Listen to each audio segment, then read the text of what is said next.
ఎంత లాయల్ గా ఉన్నారు? బ్రహ్మాండంగా ఉన్నామండి. ఎంత లాయల్ గా ఉన్నారు అంటున్నా. ఏమండి? ఎంత లాయల్ గా ఉన్నారు? 100% లో మీరు ఎంత లాయల్ గా ఉన్నారు మీ వైఫ్ తో? 100% ఉన్నామండి.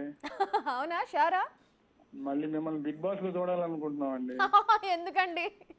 అప్పుడు బాగా ఎంటర్టైన్ చేశారు మీరు బిగ్ బాస్ ఇప్పుడు లో. ఎంటర్టైన్ చేయట్లేదా అండి? ఇప్పుడు డబల్ చేస్తున్నారు, ఇంకా బాగా నేర్చుకున్నారు. మరి ఇంకే ఎందుకు పంపించేద్దాం అనుకుంటున్నారు మీరు నన్ను మళ్ళీ? మళ్ళీ చూద్దామనండి నేను.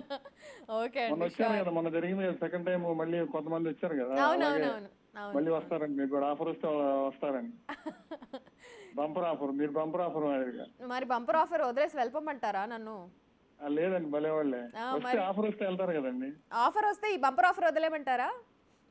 అది అప్పుడు సంగతి, అప్పుడు పరిస్థితిని బట్టి. ఆ, ఇది 10 కాలాల పాటు చల్లగా నడవాలని నేను కోరుకుంటుంటే అబ్బా మీరేంటండి అబ్బా అలా అంటున్నారు? అబ్బా అలాగేనండి, అయితే ఇక్కడే ఉండిపోండి అయితే. థ్యాంక్ యూ సో మచ్ అండి.